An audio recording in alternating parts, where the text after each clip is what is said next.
When a new Mr. Beast video drops, it's always a massive event. But what if I told you one of his most ambitious projects was less about the stunt and more of a really fascinating, high-stakes social experiment? Yeah, let's get into this. So, every experiment needs a good incentive, right?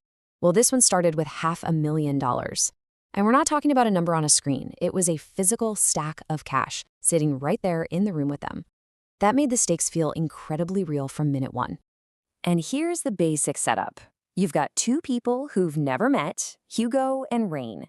You put them in a fully stocked bunker 40 feet underground for 100 days straight. The rule? Super simple. If one of them leaves, they both lose everything. Sounds easy enough, doesn't it? Okay, phase one, the setup and, well, the honeymoon period. You know how it is. The first few days of anything new are often the easiest, and this was no different. They had fresh food, a wild new environment, and $500,000 on the line. So, of course, the vibe was pretty good at first. And this quote right here, it just perfectly captures that initial connection. I mean, it took only 3 days for them to go from total strangers to a real team. They were building thrones out of canned food. They even gave themselves a team name. This early bond is super important because it's the baseline for everything that happens next. Right, on to phase two, escalating pressure, where the cracks start to show. Because, let's be honest, you can't have a good experiment without throwing in some variables. So on day 10, the first major stressor gets introduced. And this thing was specifically designed to push their new partnership to its absolute breaking point. And what a twist it was! Imagine a 60-second timer that could go off at any moment, day or night. To stop it, they both had to race to scanners on opposite sides of the room. Just one mistake, one time they're too slow over the next 90 days, and all that money goes up in smoke. The constant low-level anxiety had officially kicked in. So this is where we get to see their risk management strategy in action. On day 20, they felt confident enough to take an extra 50 grand in exchange for cutting their timer in half, down to just 30 seconds. But then, on day 30, they turned down another $50,000 that would have turned off the alarm sound. And that's fascinating, right? It shows they knew their own limits. They trusted their reaction speed, but not their ability to pay attention 24/7. It was a really smart move. But even with that insane alarm, the biggest cracks didn't come from the big stressors. They came from the little, everyday things. Remember that quote from day 3, my new favorite human? Well, contrast it with this. The isolation just magnified these tiny arguments about chores into huge resentments. Hugo started feeling like he was doing everything, and that initial goodwill just began to, evaporate. And all that tension led to the first real breaking point. An offer comes in. One of them could leave right then with $100,000, and the other could stay and try for the rest. Hugo, feeling totally overworked, he actually considered it. The partnership almost blew up right there. It was Rain's desperate plea to their team, the sewer rats, as they called themselves, that barely held them together. Okay, phase 3, the midpoint intervention. Because by the halfway mark, the tension was so bad, the experiment was honestly on the verge of total failure. They were barely even talking to each other. So, a new variable was introduced, but this time it wasn't to add stress. It was to try and fix things. Another YouTuber, Ryan Trahan, was sent down into the bunker. He wasn't just a guest popping in, though. He had a specific mission: act as a third-party mediator and try to repair Hugo and Rain's completely broken communication.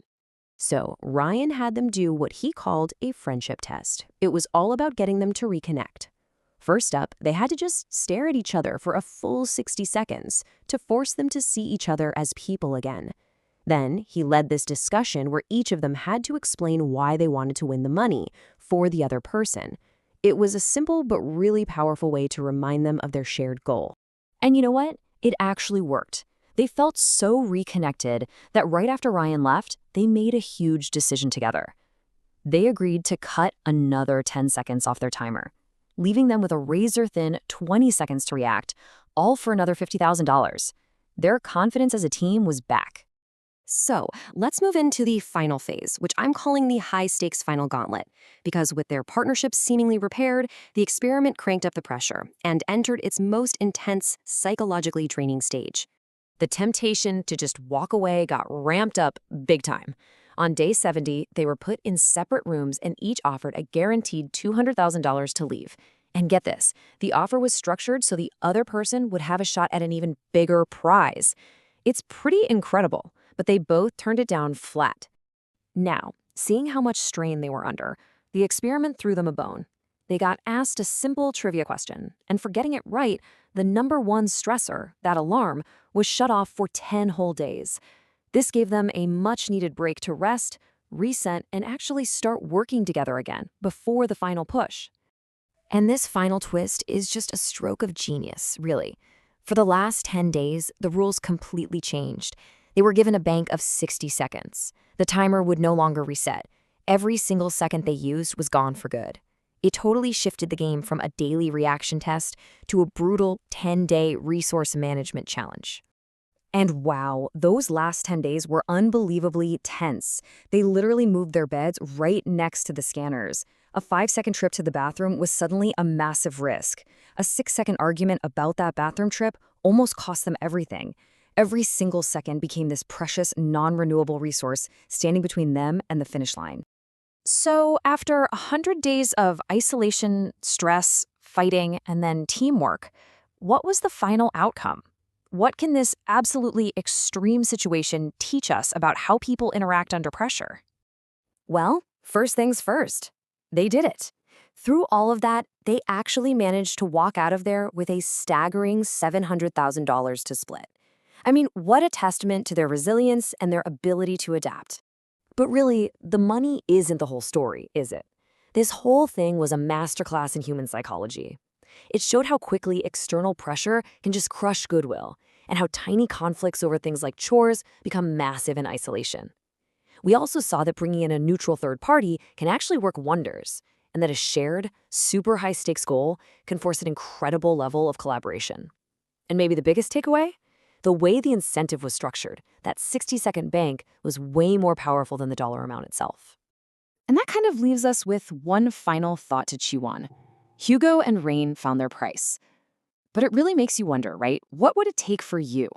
What price would you put on 100 days of your life, locked away in a box?